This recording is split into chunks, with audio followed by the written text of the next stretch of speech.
My home was flooded during the storm. I went to my son's mansion, soaked and muddy.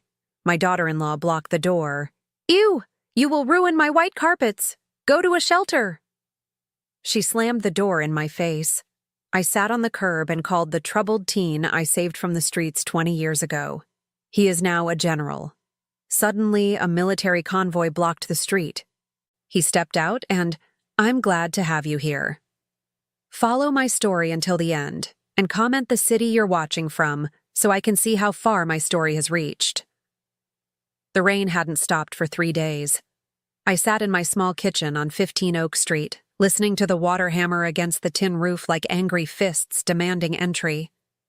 At 68, I'd weathered many storms, but this one felt different. The meteorologists on the radio kept using words like unprecedented and catastrophic, and for once, they weren't exaggerating. I pulled my threadbare robe tighter around my shoulders and sipped my morning coffee, trying to ignore the brown stain spreading across my ceiling. The leak had started yesterday, but I'd convinced myself it would hold until the storm passed. I'd been wrong about many things lately. The framed photograph on my kitchen table caught my eye. Marcus in his military dress uniform at his promotion ceremony last year. Even at 39, he still had that boyish smile that had melted my heart 20 years ago when he was just a lost 16-year-old with nowhere to go. Next to it sat another frame, Ruben's wedding photo from 11 years ago, his arm around Brixton in her $15,000 dress. The contrast between the two young men I'd raised couldn't have been starker. A sudden crash from the living room made me jump, sending coffee splashing across the table. I rushed to investigate and found my bookshelf toppled over, water pouring through a gaping hole where my window used to be. The storm had finally broken through. Within minutes, muddy water was ankle-deep and rising. I grabbed what I could, my purse, the photo of Marcus, a small overnight bag with a change of clothes. Everything else, 42 years of memories in this little house, would have to fend for itself against the flood. My hands shook as I dialed 911, but the circuits were overloaded. The emergency services recording told me to evacuate immediately and seek higher ground. Higher ground. The only higher ground I knew was 40 minutes away in Maple Ridge, where my son Reuben lived with his wife Brixton in their $600,000 mansion. I hadn't been invited to their home in over 2 years. Not since Brixton made it clear that my presence made her uncomfortable, and that my working-class background didn't align with their social circle. But surely, in an emergency like this, blood would matter more than her pristine white carpets and crystal chandeliers. The drive to Maple Ridge was treacherous. My 15-year-old Honda struggled through flooded streets, windshield wipers fighting a losing battle against the torrential downpour. By the time I reached their gated community, my clothes were soaked from the brief sprints between car and shelter, and mud caked my shoes from wading through deeper puddles than I'd anticipated. 127 Maple Ridge Drive had always intimidated me. The house was a monument to success, modern architecture with floor-to-ceiling windows, manicured lawns that cost more to maintain than I spent on groceries in 6 months, and a 3-car garage that housed Reuben's BMW, Brixton's Mercedes, and her weekend Porsche. I stood on their covered porch, water dripping from my gray hair, my overnight bag clutched against my chest like a shield. The doorbell chimed an elaborate tune that probably cost more than my monthly pension of $850. Through the frosted glass, I could see movement, shapes passing back and forth in what I knew was their marble foyer. The door opened, but not fully.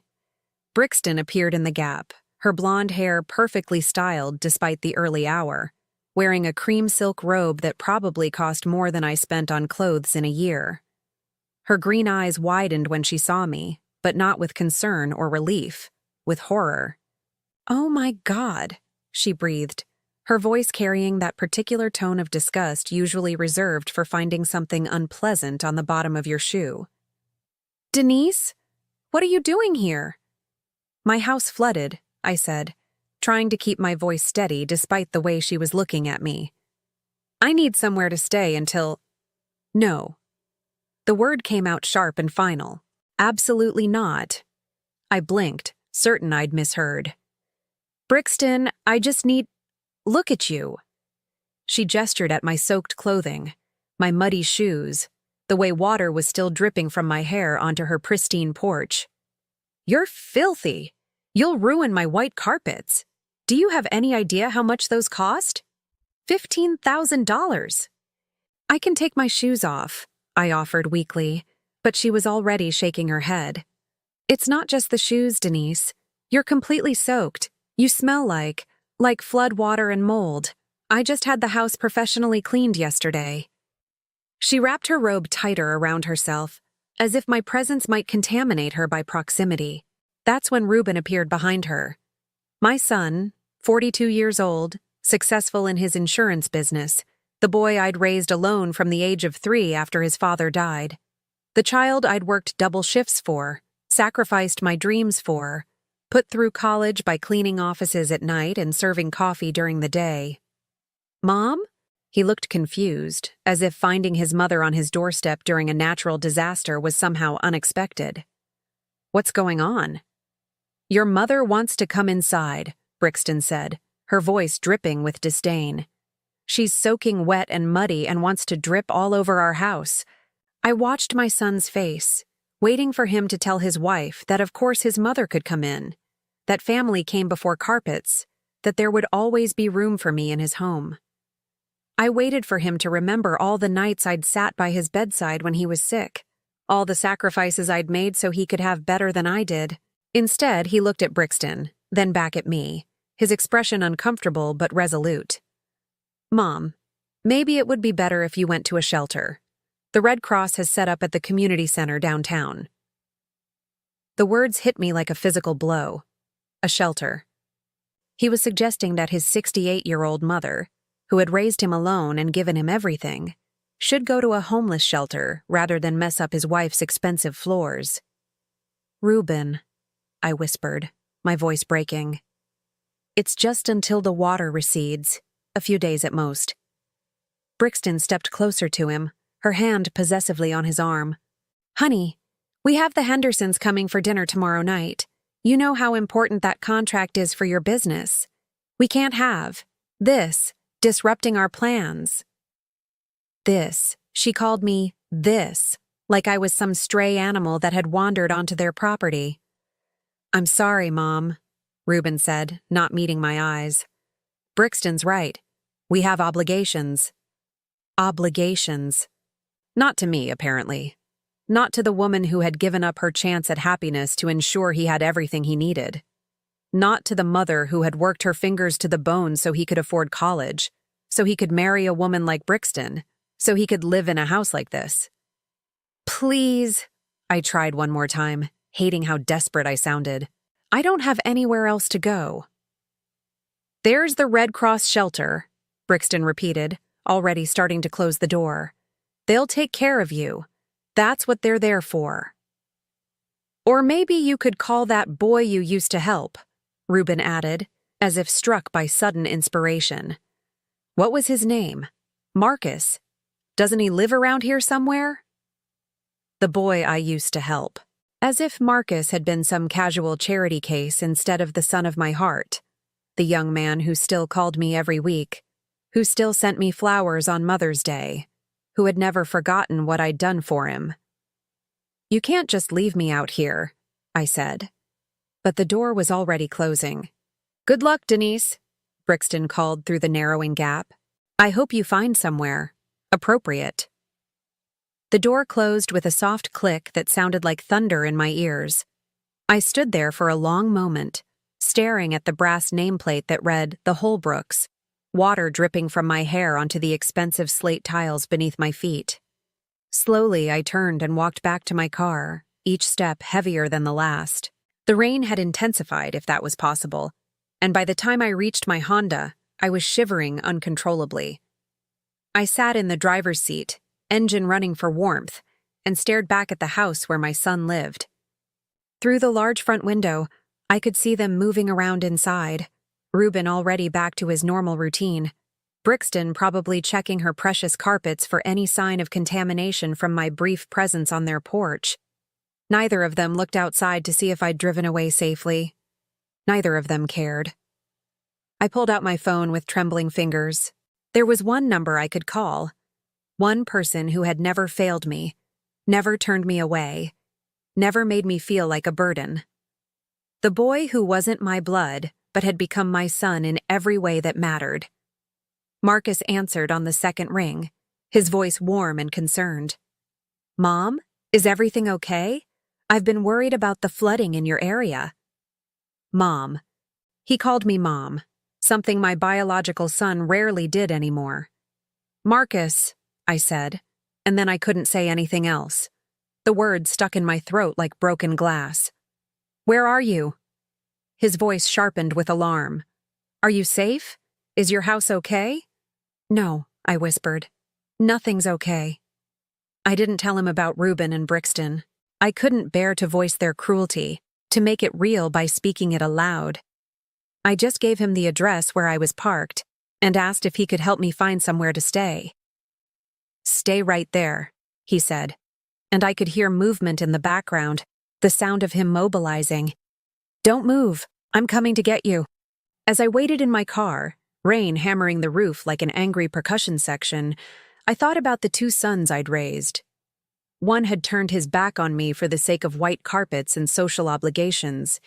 The other was rushing through a dangerous storm to save me. Blood, I realized, didn't make family. Love did. And I was about to be reminded of the difference between the two. Sitting in my flooded car on Maple Ridge Drive, waiting for Marcus to arrive, the memories came flooding back faster than the storm water that had destroyed my home.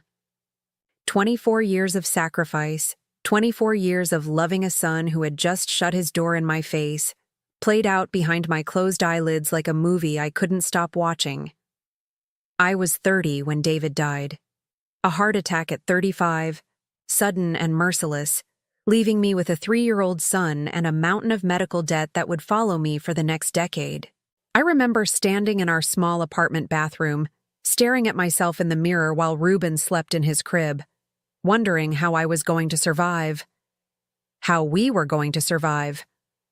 The life insurance barely covered the funeral costs. David had always meant to increase the policy, but there had never been enough money, and now there never would be.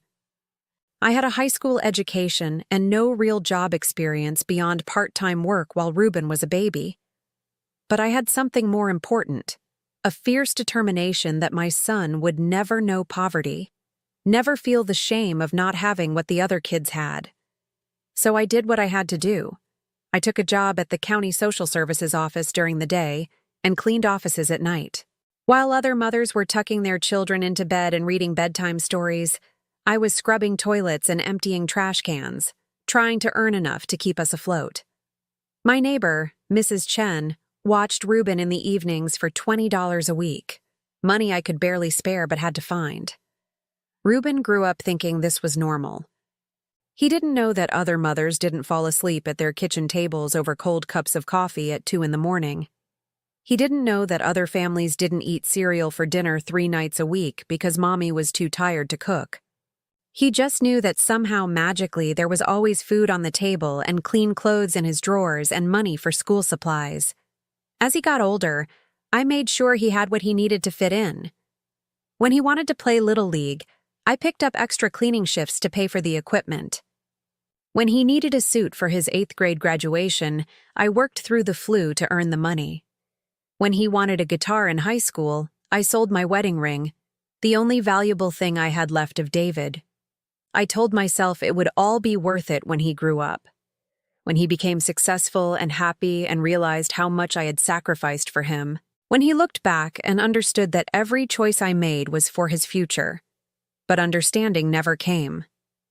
Instead, Reuben seemed to resent the very sacrifices I made for him. When I missed his football games because I was working, he accused me of not caring. When I fell asleep during one of his school plays, exhausted from pulling a double shift, he was embarrassed. When I couldn't afford to take him on expensive vacations like his friends' families, he acted ashamed of our modest lifestyle. "Why can't you be like Jimmy's mom?" He asked me once when he was 14. "She comes to everything. She volunteers at school. She actually cares about what we do. I wanted to tell him that Jimmy's mom didn't have to work 2 jobs to keep the electricity on. I wanted to explain that I cared so much I was literally working myself into the ground to give him opportunities. But 14-year-old boys don't understand sacrifice. They only understand absence. The breaking point came when Marcus entered our lives. It was 2004, and Ruben was 21, away at college on the partial academic scholarship I'd helped him earn by paying for tutoring and test prep courses. I was working as a social worker by then, finally having earned my degree through night classes that took me 8 years to complete. The pay was better than cleaning offices, but the work was harder in different ways. Marcus Donovan was 16 when he was assigned to my caseload. A ward of the state, he'd been bounced between foster homes since he was 8, each placement ending in failure and disappointment. His file was thick with reports of running away, skipping school, minor theft charges, and what the system politely called behavioral issues. When I first met him in my office, he slouched in the chair across from my desk like a caged animal looking for the nearest exit. His dark hair hung in his eyes, and his clothes were clean but too small, the universal uniform of a kid who'd outgrown what little he had. But it was his eyes that got to me. They held the same wary sadness I'd seen in the mirror 21 years earlier, the look of someone who had learned not to expect much from the world. "So," he said before I could introduce myself, "which group home are you sending me to this time?" "Actually," I said, closing his file and leaning back in my chair, "I was wondering if you'd like to come to dinner." He stared at me like I'd spoken in a foreign language. "What?" "Dinner at my house. Tonight. I make a decent meatloaf, and I have a spare bedroom that's just collecting dust." "Lady, you don't even know me." "I know enough," I said, and somehow I did. I knew what it felt like to be alone and scared. I knew what it meant to have the world turn its back on you when you needed help most. I knew what one person's kindness could mean to someone who had given up hope.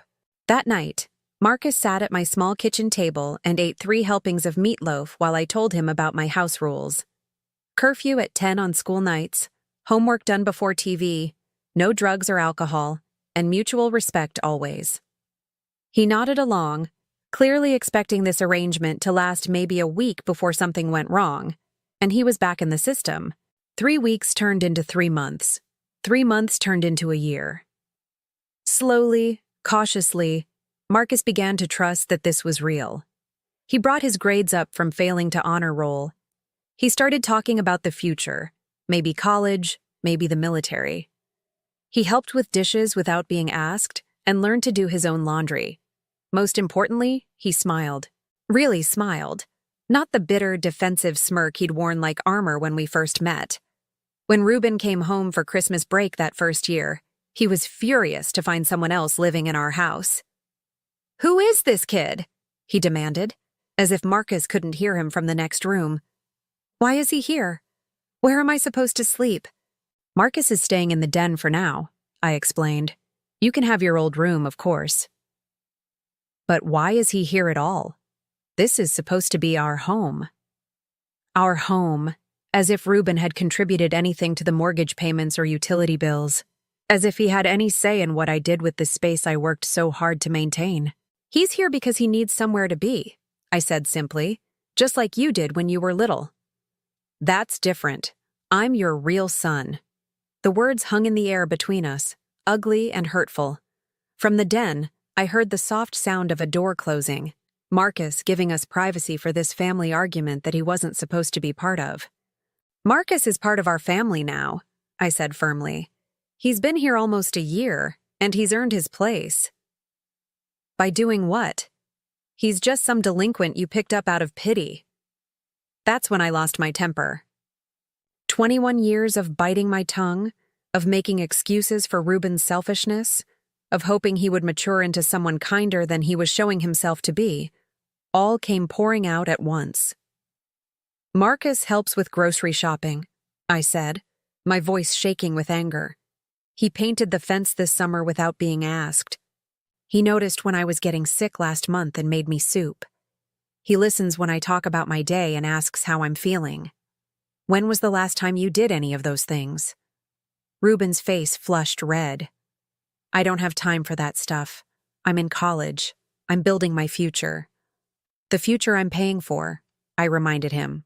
The future I'm working 60-hour weeks to make possible. Nobody asked you to do that. You're right, I said quietly. Nobody asked. I did it because I love you. Just like I'm helping Marcus because I love him too. Ruben stormed out that night and didn't speak to me for 3 months.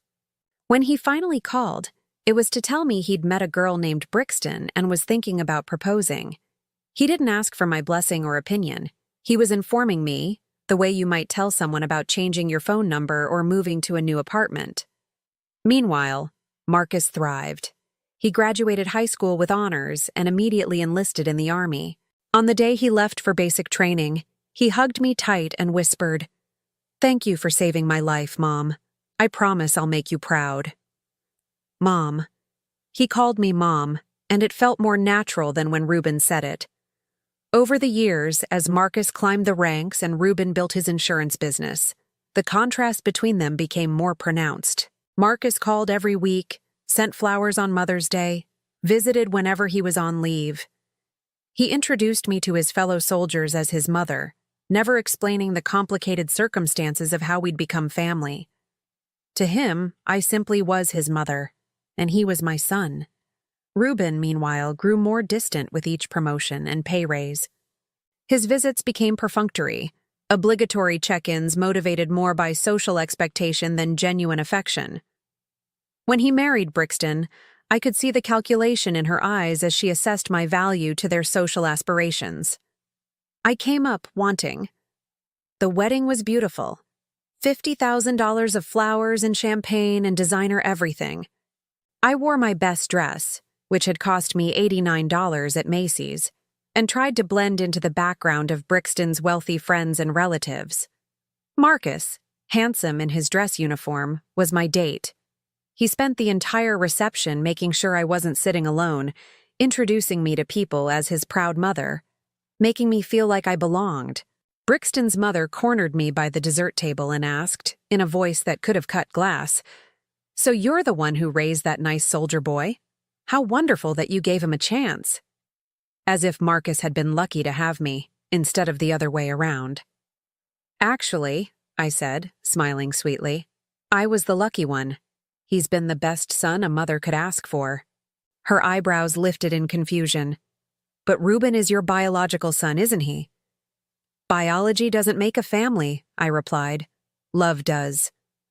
Now, sitting in my car in the storm, I understood how prophetic those words had been. Ruben had my DNA, but Marcus had my heart. One had taken everything I offered and demanded more. The other had given back tenfold and asked for nothing but love. Through my rain-streaked windshield, I could see Ruben and Brixton moving around inside their warm, dry mansion, probably already forgetting about the wet, inconvenient mother they'd turned away. They had their white carpets and their social obligations and their carefully curated life. I had something better. I had a son who was racing through a dangerous storm to rescue me, not because he had to, but because he wanted to. A son who had never forgotten where he came from or who had helped him get where he was going. The sound of approaching vehicles broke through my reverie. In my rearview mirror, I could see headlights cutting through the rain. Not just one set, but several, moving in formation like a convoy. Marcus wasn't just coming to help me. He was bringing backup. As I watched those lights grow brighter, I felt something I hadn't experienced in years, the absolute certainty that someone would move heaven and earth to keep me safe, that I was worth saving, worth protecting, worth loving. Blood had failed me tonight, but family, real family, was about to arrive. The convoy that turned onto Maple Ridge Drive didn't belong in this neighborhood of manicured lawns and million-dollar homes. 3 black SUVs with government plates moved in perfect formation through the storm, their headlights cutting through sheets of rain like searchlights. Behind them came a military transport vehicle that looked more suited to a war zone than a suburban street lined with BMWs and Range Rovers. I watched through my rain-streaked windshield as they pulled up in front of Ruben's house, their engines rumbling like thunder. The lead SUV stopped directly beside my Honda, and I could see a figure in the passenger seat speaking rapidly into a radio. Even through the storm, there was something unmistakably authoritative about the way these vehicles had arranged themselves, not randomly parked, but strategically positioned. The passenger door of the lead vehicle opened, and Marcus stepped out into the storm. Even at 39, he still moved with the same purposeful stride I remembered from his teenage years. But now there was something else. Command presence, they called it in the military. He wore his dress uniform despite the weather, ribbons and medals catching what light there was, his posture radiating the kind of authority that made people step aside and pay attention. He was at my car door before I could fully process what I was seeing. "Mom," he said as I rolled down my window, rain immediately soaking us both. His voice carried that particular tone of controlled fury that I'd heard him use exactly once before, the day he'd graduated from high school and found out that Ruben had forgotten to come to the ceremony. "Are you hurt? Are you okay?" "I'm fine," I said, though we both knew that was only technically true. "Marcus, what is all this? Why are there so many vehicles?" He glanced back at the convoy, then at Ruben's house, where lights were now blazing in every window. Through the large front windows, I could see figures moving around inside, Ruben and Brixton, both peering out at the commotion in their driveway. "When someone threatens my family," Marcus said quietly, "I respond appropriately." He opened my car door wider, holding an umbrella over me that had materialized from somewhere. "Let's get you out of this storm. Marcus, I don't want to cause trouble." "The trouble has already been caused," he said, and there was steel in his voice that I'd never heard before, by people who should have known better. As I stepped out of my car, I became aware of the other soldiers who had emerged from the vehicles. 6 of them, all in dress uniform despite the weather, all standing at attention in the rain, as if this were some kind of formal ceremony instead of a family emergency. Their presence was both comforting and slightly overwhelming, like having my own personal army. "General Donovan," one of them approached Marcus with crisp military precision. "The perimeter is secure. Should we proceed with the extraction?" Extraction. As if I were a diplomat being rescued from hostile territory instead of an elderly woman seeking shelter from a storm. "Thank you, Colonel Martinez," Marcus replied with the same formal tone. "Escort Mrs. Harrison to the command vehicle. Full honors." Full honors. For me. I felt tears mixing with the rain on my cheeks as Colonel Martinez offered me his arm, with the kind of respect usually reserved for dignitaries and heads of state. As we walked toward the lead SUV, I caught sight of movement in Ruben's house. The front door had opened, and my son was standing in the doorway, his expression a mixture of confusion and growing alarm, as he took in the military convoy that had transformed his quiet street into something resembling a government operation. Brixton appeared beside him, her silk robe replaced by a hastily thrown-on sweater and jeans. Even from a distance, I could see her mouth hanging open as she stared at the uniformed soldiers, the official vehicles, the unmistakable aura of federal authority that had descended on her perfectly ordered world. "Marcus," I said, as Colonel Martinez helped me into the SUV. "They're watching." "Good," he replied, his voice carrying across the space between us and the house. "Let them watch." The interior of the SUV was warm and dry, equipped with communication equipment that looked like something from a spy movie. As I settled into the leather seat, I caught sight of Marcus walking deliberately toward Ruben's front door, his stride measured and purposeful. The other soldiers formed a loose formation behind him, not threatening exactly, but unmistakably present. Through the SUV's bulletproof windows, I watched my biological son and the boy I'd rescued from the streets face each other for the first time in over 3 years. The contrast was stark. Reuben in his expensive casual clothes, soft around the middle from comfortable living, versus Marcus in full military regalia, his bearing radiating the kind of quiet authority that came from years of command responsibility. "Reuben," Marcus said, and even through the glass and rain, his voice carried with parade ground clarity. "We need to talk." My son looked past Marcus to the convoy, to the soldiers, to the undeniable display of power that had materialized in his driveway. "What? What is all this about? Why are there military vehicles in my neighborhood?" "Because your mother needed help," Marcus replied with devastating simplicity. "And when family needs help, you provide it." Brixton stepped forward, and I could see her trying to regain some semblance of control over the situation. "Now listen here. We don't know who you think you are, but you can't just show up at our house with all these people, and—" "I'm General Marcus Donovan, United States Army," Marcus interrupted, his voice cutting through her protest like a blade. "And the woman you turned away in a storm is my mother."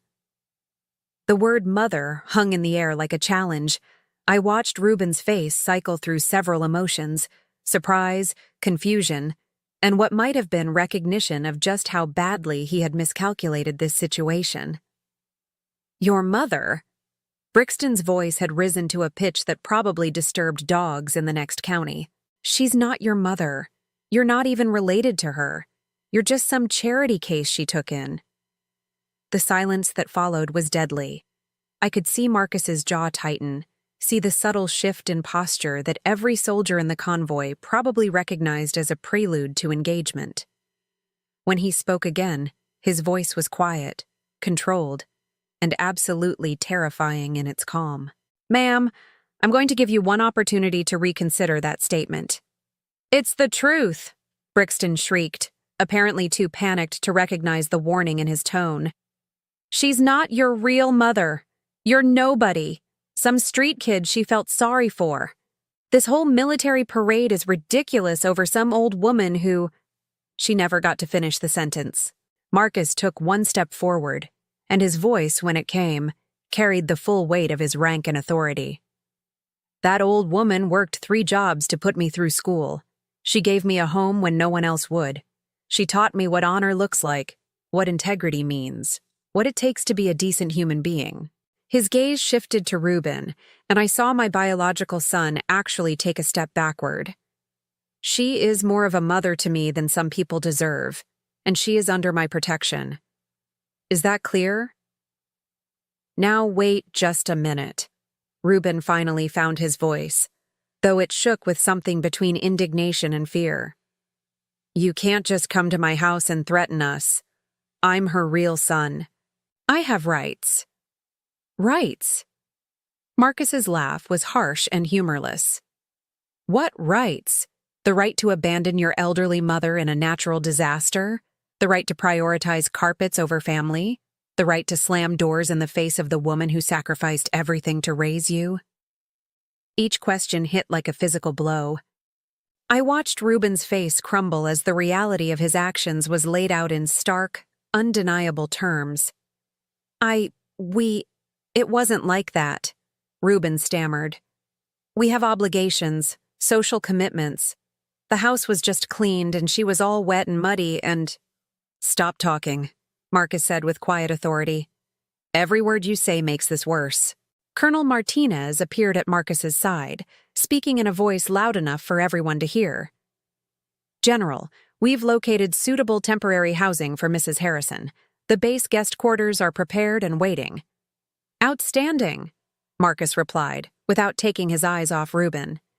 "Please ensure that Mrs. Harrison has everything she needs for an extended stay. Comfort is the priority." "Sir, should we also contact the Media Relations Office? This level of community support operation typically generates local news interest." The suggestion was delivered with military precision, but I caught the underlying meaning. The threat of publicity, of having this story told to the wider community, hung in the air like smoke. Brixton went pale. "Media? You can't. This is a private matter." "Nothing about this is private anymore," Marcus said coolly. When you make a spectacle of rejecting someone's mother in a storm, you don't get to control how that story is told. "Please," Reuben said, and for the first time I heard genuine fear in his voice. "Please, let's not involve the press. We can work this out. Mom can stay with us. We weren't thinking clearly." "No," Marcus said with finality. "You weren't thinking at all. But I am." He gestured toward the SUV where I was sitting. "Mrs. Harrison will be staying where she's wanted and respected, where family actually means something." As he turned to walk back to the convoy, Reuben called out desperately, "Wait! Marcus, please, she's my mother. I made a mistake. I'm sorry." Marcus paused, looking back over his shoulder. "Some mistakes can't be fixed with apologies," he said quietly. "Some lines, once you cross them, change everything." He walked back to the SUV and climbed into the driver's seat, his movements controlled and precise despite the emotional weight of the confrontation. "Are you ready to go home, Mom?" he asked. And the gentleness in his voice was such a contrast to the steel he'd shown moments before that it almost broke my heart. "Home?" I asked, confused. "Base housing," he explained, starting the engine.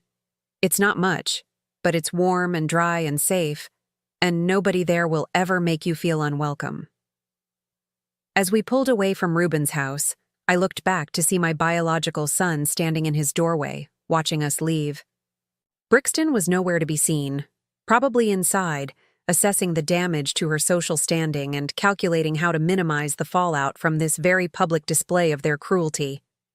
The convoy moved through the streets with the same precision it had arrived with, and I found myself thinking about the two sons I'd raised. One had wealth and status and a beautiful home, but when tested, had failed spectacularly. The other had built a life of service and honor, and when his family needed him, had moved heaven and earth to provide protection. "Marcus," I said as we drove through the storm toward Fort Harrison, "you didn't have to do all this. The convoy, the soldiers, the official response. I would have been fine with just you." He glanced at me in the rearview mirror, and I saw the boy I'd rescued 20 years ago alongside the man he'd become. "Mom, when someone disrespects you, they disrespect me. When someone abandons you, they abandon everything I believe in. This wasn't just about getting you out of the rain. This was about making sure everyone understands exactly who you are and what you mean." "And who am I?" I asked, genuinely curious about his perspective. "You're the woman who saved my life," he said simply. "You're the mother who taught me that family isn't about blood. It's about choice and commitment and love. You're the person who deserves to be protected and honored and never, ever abandoned." As Fort Harrison came into view through the storm, its lights warm and welcoming in the darkness, I realized that Marcus hadn't just rescued me from the weather. He'd rescued me from the lie I'd been telling myself for years, that blood was thicker than water, that biological family was somehow more real or important than chosen family. Tonight had proven otherwise. Real family was the people who came running when you called. Real family was the people who moved mountains to keep you safe. Real family was driving through a storm with a military convoy because you mattered enough to mobilize for. Fort Harrison at night was a different world from the chaos we'd left behind in Maple Ridge.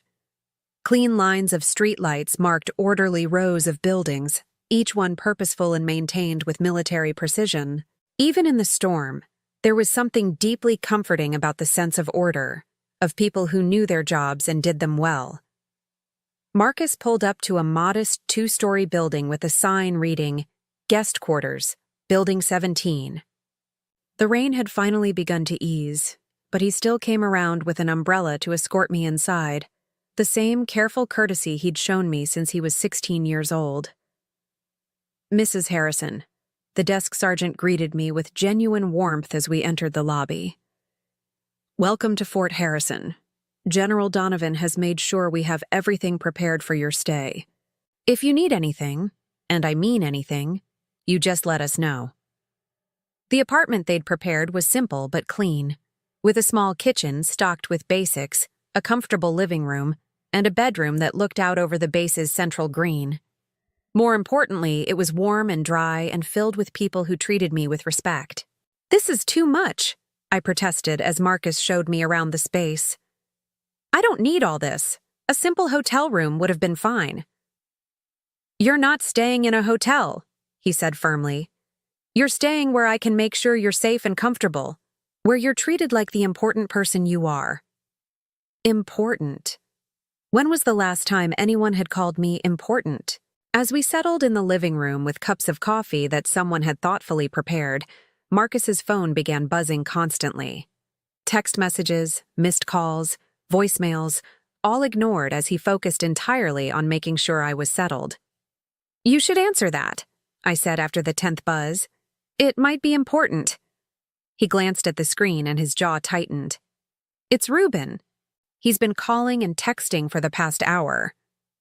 "What does he want?" Marcus scrolled through the messages, his expression growing darker with each one. "He wants to explain himself. He wants me to understand his position. He wants to know if we can work this out like adults." He set the phone aside with obvious disgust. "He wants everything except to take responsibility for what he did." "Maybe I should talk to him," I said, though the words felt heavy in my mouth. "He's still my son, and families fight sometimes." No. The word was final, absolute. "Mom, you need to understand something. What happened tonight wasn't a family fight.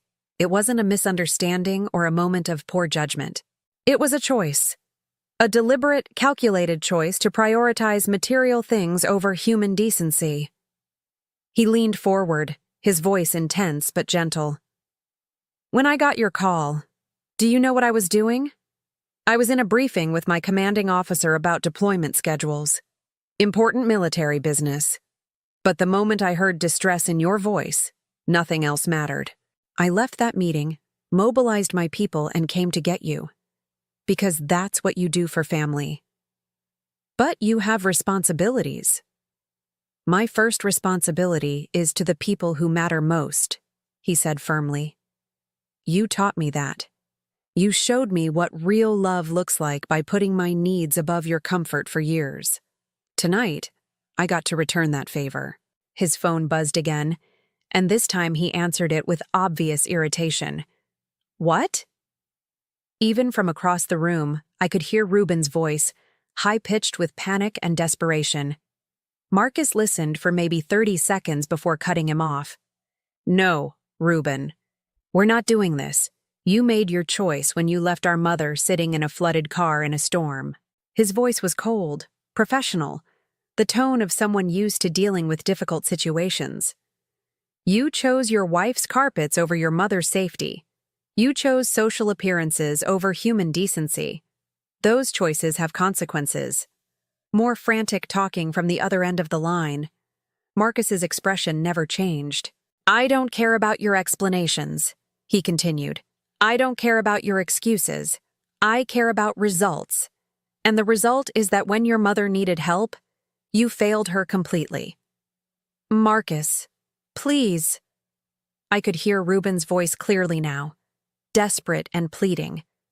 "Let me be very clear about something," Marcus said, his voice dropping to a register that probably made enemy combatants reconsider their life choices.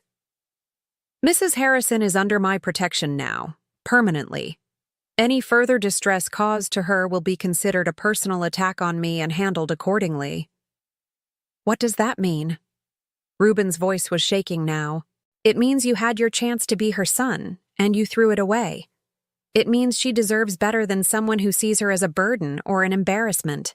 It means that as far as I'm concerned, she only has one son now, and it's not you." The silence on the other end of the line was deafening. "Marcus," Ruben said finally, his voice barely a whisper, "you can't just take my mother away from me." "I'm not taking her anywhere," Marcus replied with devastating calm. "You threw her away. I'm just making sure someone catches her who knows her true value." He ended the call and immediately blocked the number, his movements quick and decisive. "Was that too harsh?" he asked me. though his expression suggested he already knew the answer. I thought about it carefully, weighing years of disappointment against this one moment of being truly protected and valued. "No," I said finally. "I don't think it was harsh enough." Over the next few days, as I settled into life on base, the full scope of what Marcus had done began to reveal itself. It wasn't just about providing me with shelter. It was about surrounding me with a community that understood respect and honor and taking care of your own. Colonel Martinez's wife, Elena, stopped by with homemade soup and an invitation to join the Officers' Wives Book Club. Sergeant Major Johnson introduced me to his mother, who was visiting from Montana, and within an hour we were swapping stories and sharing photos like old friends. The base chaplain checked in to make sure I had everything I needed, both practically and spiritually. For the first time in decades, I was part of a real community. People who included me in conversations, who asked for my opinions, who seemed genuinely interested in my thoughts and experiences. It was intoxicating and heartbreaking at the same time. Intoxicating because it felt so good, heartbreaking because it highlighted just how alone I'd been for so long. Marcus checked on me every morning before his duties and every evening afterward. We established a routine of dinner together when his schedule allowed, and slowly I began to understand the man he'd become. Not just his military achievements, though those were impressive enough, but his character. The way he treated subordinates with respect, the way he remembered details about people's families, the way he commanded through example rather than intimidation. "I learned that from you," he told me one evening when I commented on his leadership style. "You never had to raise your voice to get me to listen. You just lived your values so clearly that I wanted to follow your example." "I was just trying to survive," I said, "to get you through high school and launched into a decent life." "You were modeling integrity," he corrected. "Every choice you made taught me something about what kind of person I wanted to be. Every sacrifice showed me what real love looks like. Every time you chose what was right over what was easy, you were raising a son, just not the one you expected." On the fourth day, Brixton showed up at the base gate. I was in the commissary with Elena Martinez, learning about base life and enjoying the simple pleasure of grocery shopping with a friend, when my phone rang. It was the duty officer from the main gate. "Mrs. Harrison, we have a civilian here asking to see you. Says her name is Brixton Holbrook. She's persistent." Elena and I exchanged glances. In the few days I'd been on base, I'd shared enough of my story that the entire officer community knew what had happened. The protective instincts of military families had kicked in immediately and completely. "Tell her I'm not available," I said. "Ma'am, she says she's not leaving until she talks to you. She's been here for 2 hours already." I sighed. Brixton's tenacity was legendary. It's how she'd landed Reuben in the first place. "Put her on the phone." A moment later, my daughter-in-law's voice came through the speaker, artificially sweet, but with an underlying edge of desperation. "Denise, thank goodness. I've been trying to reach you for days. We need to talk." "I don't think we do," I said calmly. "This whole situation has gotten out of hand," she continued as if I hadn't spoken. "We're family. We should be able to work through a little misunderstanding." "A little misunderstanding?" I felt my temper beginning to rise. "You called me filthy. You said I would ruin your carpets. You suggested I go to a homeless shelter instead of staying in my son's house during a natural disaster." "I was stressed," she said, her voice taking on a wheedling quality. "The storm, the mess, everything was chaotic. I wasn't thinking clearly. Surely you can understand that." Elena was watching me with the keen interest of someone who'd been briefed on the situation. She made a gesture suggesting I put the call on speaker, which I did. "What I understand," I said, "is that stress reveals character.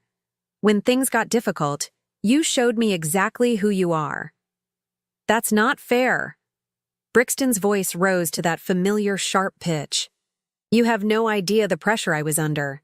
The house was perfect for our dinner party, and suddenly there you were, all wet and muddy and in need of help," I finished.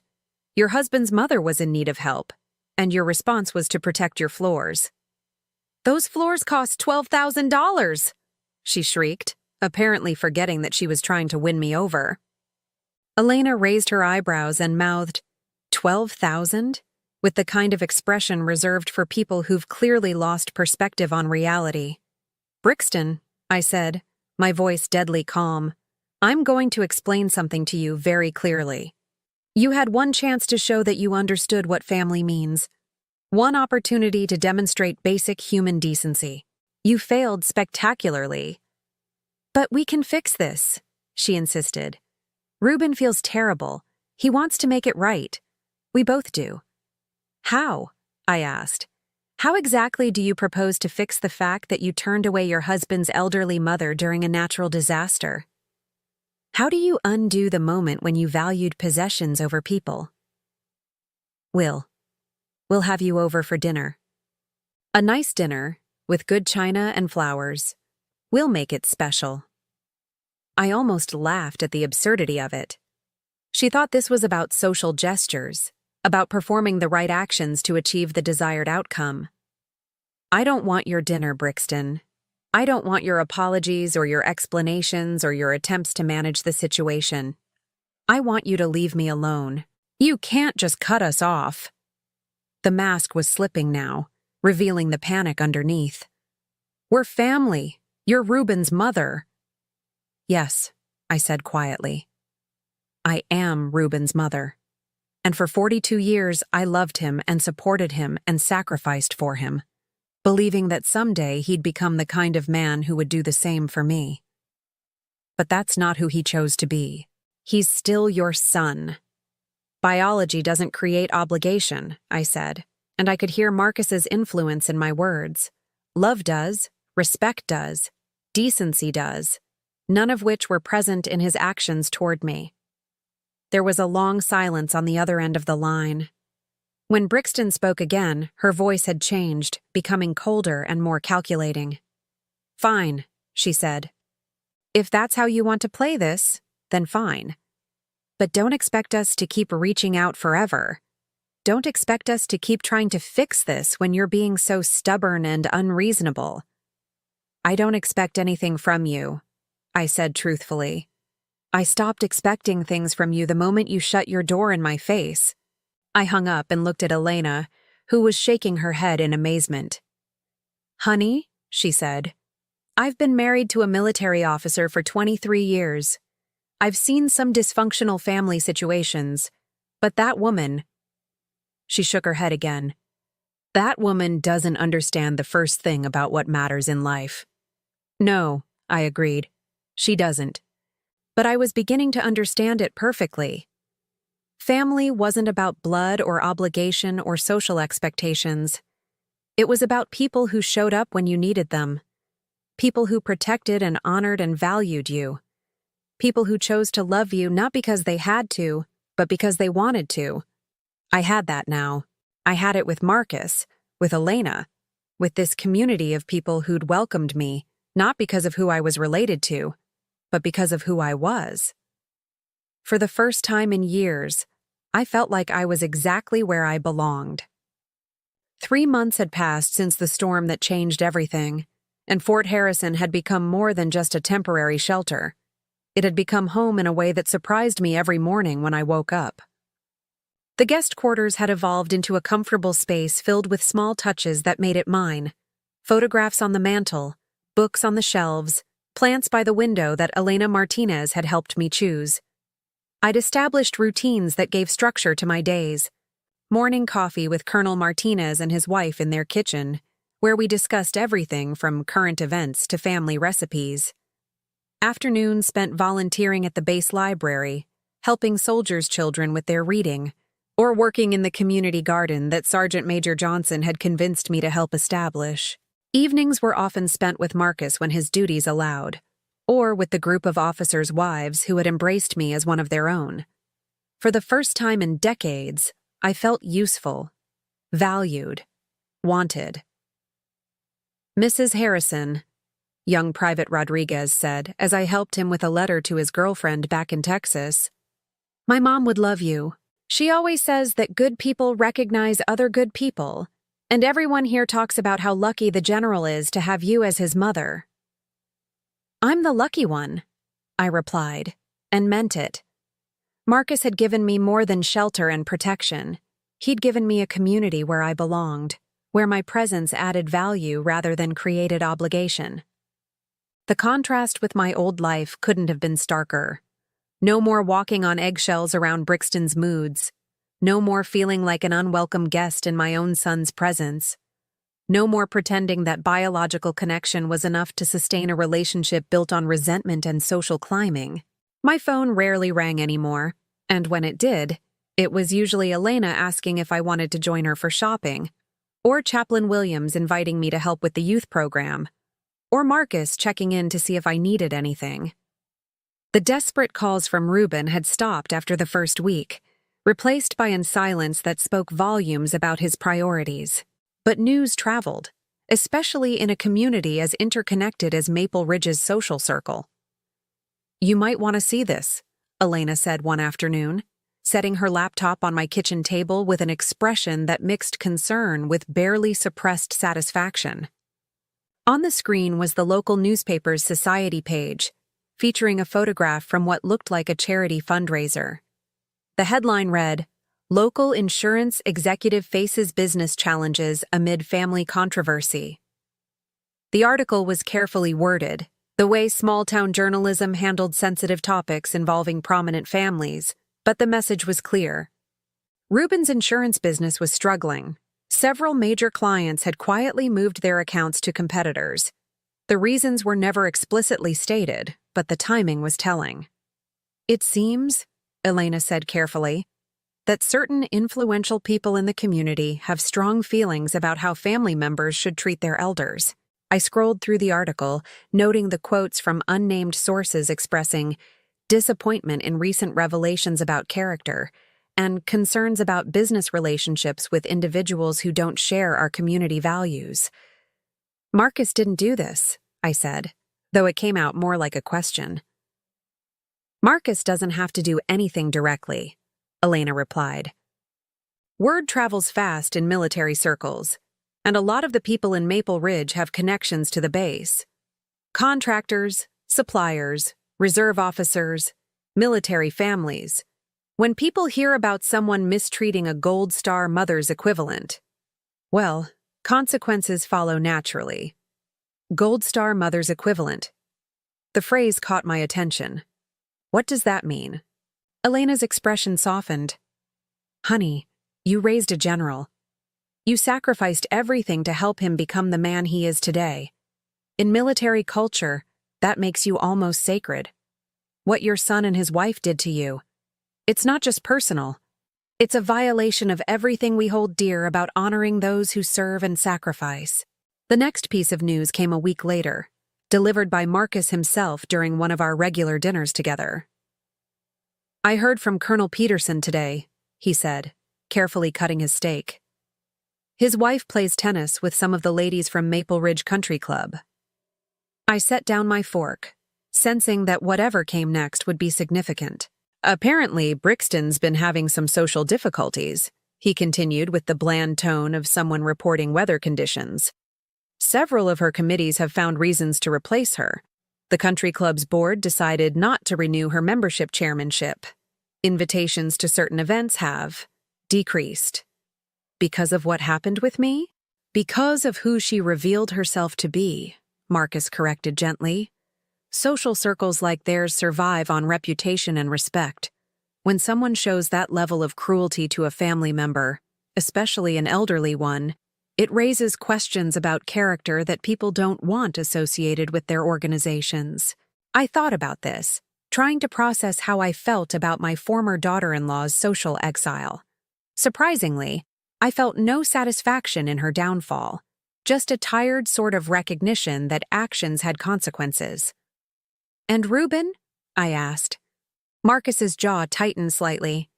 "He's been trying to reach me through official channels. Phone calls to my office, emails to my staff, even an attempt to schedule an appointment through military protocol." "What does he want?" "To apologize, to explain, to ask for my help in repairing his reputation and his business. Marcus looked up from his plate, his expression serious. He seems to think that if I publicly forgive him, if we're seen together, it will restore his social standing. The audacity of it took my breath away. Even now, even after everything, Reuben was thinking about appearances and social management rather than genuine remorse or relationship repair. What did you tell him? Nothing. I haven't responded to any of his communications. Marcus leaned back in his chair, his voice taking on that command tone that made subordinates stand straighter. He had 42 years to learn how to treat you properly.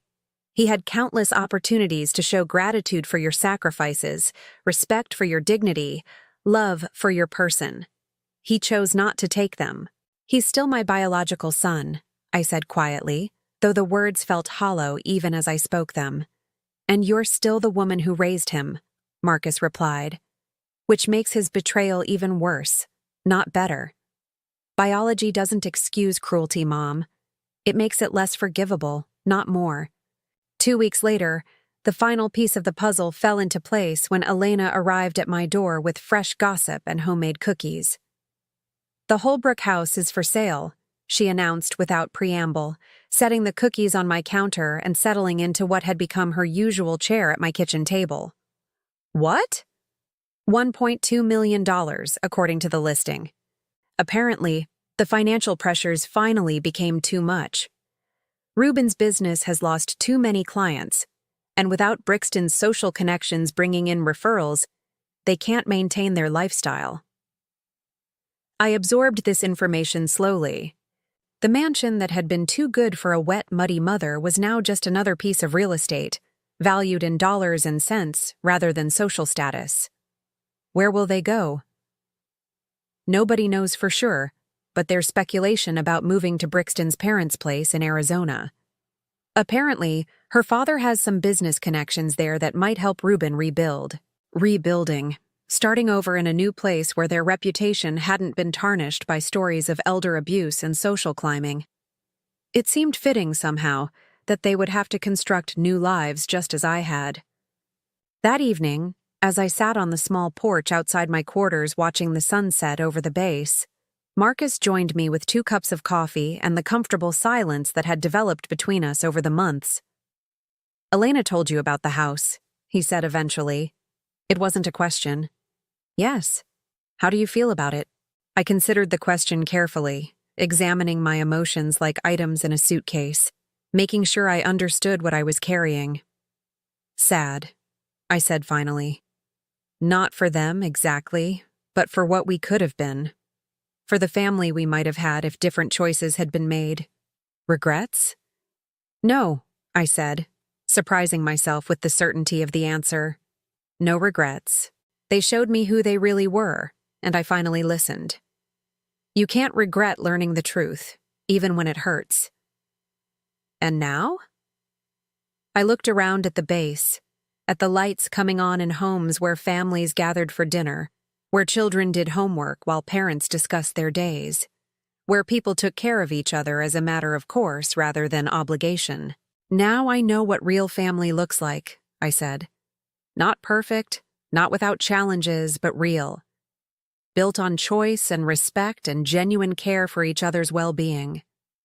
Marcus nodded, understanding in the way that people who'd found their true family always understood each other. The guest quarters arrangement can be permanent if you want, he said quietly. Base housing has approved it, and honestly, having you here has been good for morale.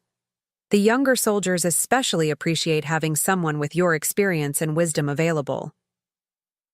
Are you asking me to stay?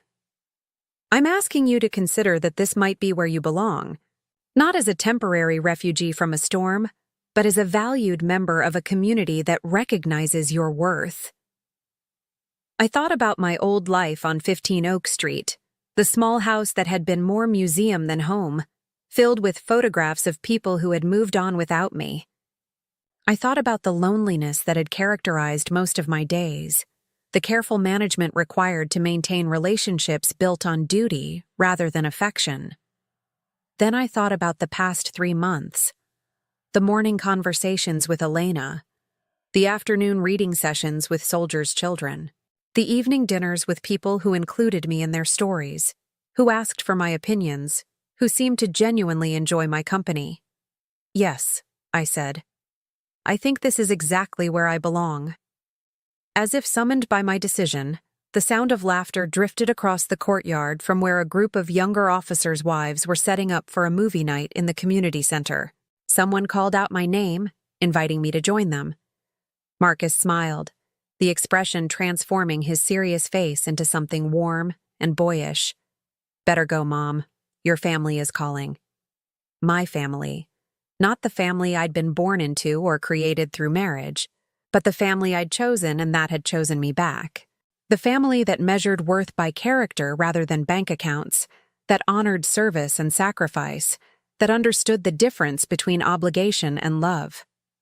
I stood up, brushing off my pants and preparing to join the laughter and fellowship waiting for me across the courtyard. For the first time in decades, I was eager to see what tomorrow would bring, confident that whatever came, I'd face it surrounded by people who truly cared about my well-being. The storm that had destroyed my house and revealed my son's true character had also led me to the place I was meant to be. Sometimes the worst things that happen to us clear the way for the best things we never knew we needed. As I walked toward the community center, toward the sound of women's voices welcoming me into their circle, I realized I was no longer Denise Harrison, the lonely widow who cleaned up other people's messes and accepted scraps of affection from ungrateful relatives. I was mom to a general, friend to a community, and finally, exactly where I belonged. 1 year after the storm that changed my life, I woke up in my permanent home on Fort Harrison, feeling something I hadn't experienced in decades. Genuine contentment. The morning sun streamed through my bedroom window, illuminating the collection of photographs that now decorated my dresser. Not just old memories of people who'd moved on, but new ones. Marcus in his dress uniform at his latest promotion ceremony. Elena and me at the base's harvest festival. The reading group I'd started for soldiers' children, all of us grinning over a particularly funny book. These weren't duty photos or obligation snapshots. They were evidence of a life being truly lived, surrounded by people who chose to include me in their joy. I made my morning coffee in the kitchen that had become perfectly organized around my routines, then settled at the small table where I'd begun writing in a journal. Something Elena had suggested during one of our conversations about healing from family trauma. Sometimes, she'd said, you need to write down your own story so you can see clearly how far you've traveled. Today's entry would be different from the others, because today marked exactly 365 days since Reuben and Brixton had slammed their door in my face. Today, I wanted to record not just what had happened, but what it had taught me about the difference between family and relatives, between love and obligation, between settling and thriving. Before I could begin writing, my phone rang. Elena's name appeared on the screen, though it was earlier than our usual check-in time. Good morning, sunshine. Her voice came through warm and slightly mischievous. I have news that you're either going to find very interesting or completely irrelevant, depending on how much you still care about your former life. What kind of news? The kind that proves the universe has a sense of justice. Are you sitting down? I laughed. Elena, I'm 69 years old and drinking coffee in my kitchen. Where else would I be? Fair point. Okay, so you remember how Reuben and Brixton moved to Arizona to live with her parents and start over? Vaguely. It was true. Their departure from Maple Ridge had registered as a distant piece of information, like news about acquaintances rather than family. Well, apparently starting over is more difficult than they expected when your reputation follows you. Brixton's father is a prominent businessman in Scottsdale, very connected to the social scene there. Was connected anyway. I set down my coffee cup, sensing a longer story coming. It turns out, Elena continued, that the story of what they did to you made it to Arizona ahead of them. Military families talk, and Phoenix has a huge veteran population. when word got around about how they treated a Gold Star mother equivalent. Let's just say the reception wasn't warm. Elena, I'm not a Gold Star mother. That's for women who've lost sons in service. Honey, you raised a general from nothing. You sacrificed everything so he could serve his country with honor. In the eyes of the military community, you're family. And what your son did to you was an insult to everything we value about supporting those who serve. She paused, and I could hear the satisfaction in her voice as she prepared to deliver the rest of the news. Brixton's father's business partners included several retired military officers. When they heard the story, they made it clear that anyone who would treat their own mother that way wasn't someone they wanted to do business with. One by one, deals fell through. Contracts got canceled. Social invitations dried up. I found myself thinking of Brixton, always so concerned with appearances and social standing, finding herself persona non grata in yet another community. But instead of satisfaction, I felt only a tired recognition that people eventually face the consequences of their choices. There's more, Elena continued. Apparently, the stress of the social and business failures put a strain on their marriage. Brixton filed for divorce last month. The papers cited irreconcilable differences, but according to my sources, she blamed Reuben for their downfall. Said that if he'd been man enough to stand up to his mother instead of letting her ruin their lives, none of this would have happened. The irony was breathtaking. Even in divorce, Brixton was blaming me for consequences that stemmed directly from their own cruelty. She got the house in Arizona, what's left of it after the legal fees, Elena continued. Reuben is apparently working as a claims adjuster for someone else's insurance company now. Middle management? Nothing fancy. Living in a one-bedroom apartment and driving a 10-year-old car. I absorbed this information, waiting to feel something. Vindication, perhaps, or at least some small satisfaction that justice had been served. But all I felt was a profound sense of distance, as if Elena were telling me about strangers rather than people who had once been central to my life. How do you feel about all this? Elena asked, echoing my own internal question. Honestly, I feel nothing. Not happy about their troubles, not sad about their situation, just nothing. They're not part of my life anymore. That's probably the healthiest response, she said approvingly. You've moved on to better things. After I hung up, I sat at my kitchen table for a long time, thinking about the concept of moving on. A year ago, I would have been devastated to learn that my son was struggling, would have felt compelled to reach out and offer help despite how he'd treated me. The old Denise would have made excuses for his behavior and found ways to blame herself for his failures. But the old Denise had been a woman who accepted crumbs of affection and called them love, who confused duty with care, who believed that biological connections created obligations that couldn't be broken no matter how badly she was treated. The new Denise, the woman I'd become in this community that valued and respected me, understood something the old version hadn't. That real love was mutual, that healthy relationships required reciprocity, and that family was something you built through choice and commitment, not something you endured through accident of birth. A knock at my door interrupted my reflections. I opened it to find Marcus standing there in his dress uniform, looking unusually formal for a casual morning visit. "Good morning, Mom," he said, using the title that still made my heart warm every time I heard it. "Do you have a few minutes? There's something I want to show you." "Of course. Come in." "I was just having coffee and—" "Actually," he interrupted gently, "I was hoping you'd come with me. There's something at my office that I think you'll want to see." Curious, I grabbed my sweater and followed him across the base to the administrative building where his office was located. He led me down hallways lined with photographs of distinguished military leaders, past offices where uniformed personnel worked at the business of keeping our country safe. Marcus's office was spacious, but not ostentatious, decorated with the awards and commendations he'd earned over his 20-year career.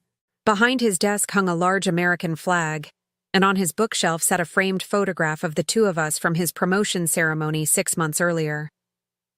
"Sit down," he said, gesturing to the chair across from his desk. "I have something to give you." He opened a drawer and pulled out an official-looking document, thick with legal language and bearing several official seals. As he slid it across the desk to me, I could see his hands were slightly unsteady with what might have been nervousness.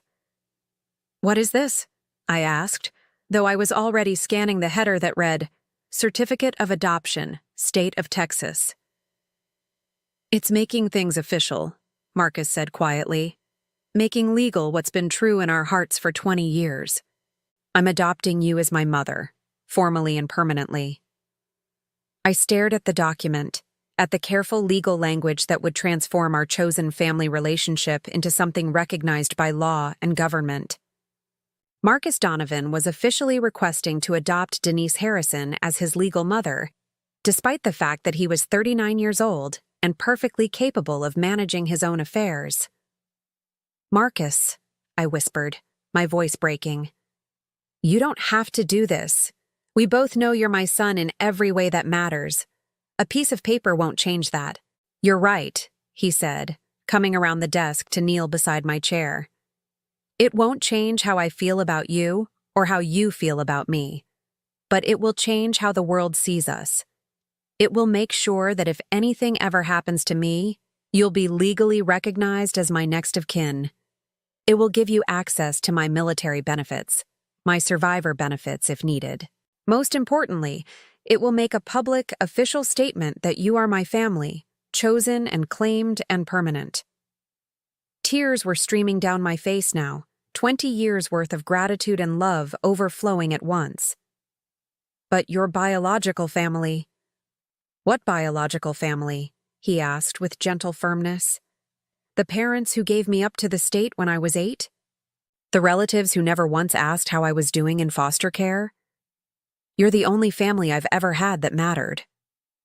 I looked down at the document again, at the official seals that would transform our relationship from emotional reality to legal fact.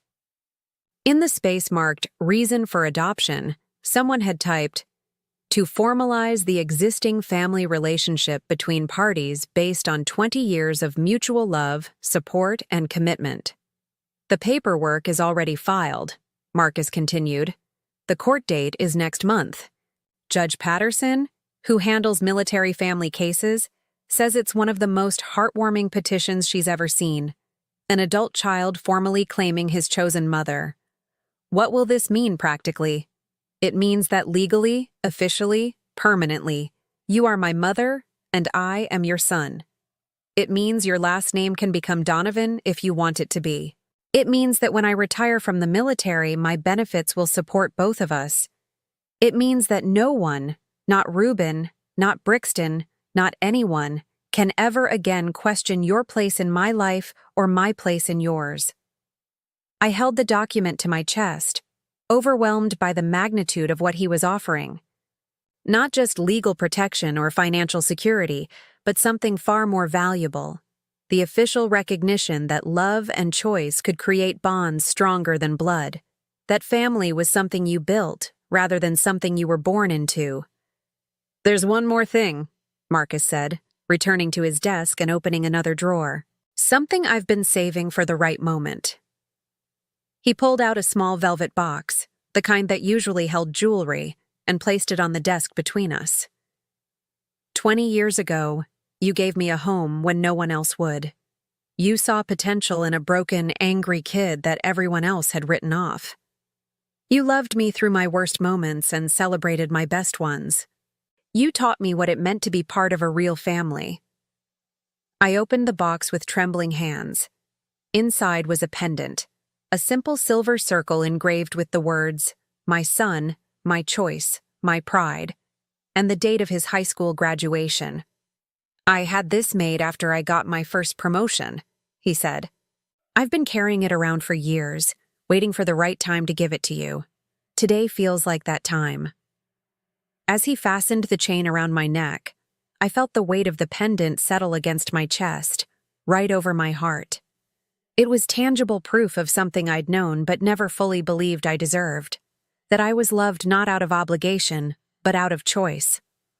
"Marcus," I said, my voice steady despite the tears, "I need you to know something. The night of the storm, When Ruben turned me away, I thought my world was ending. I thought I'd failed as a mother, failed as a person, failed at everything that mattered. He waited, giving me space to find the words. But I was wrong. My world wasn't ending. It was beginning. Real life, real family, real love was finally starting.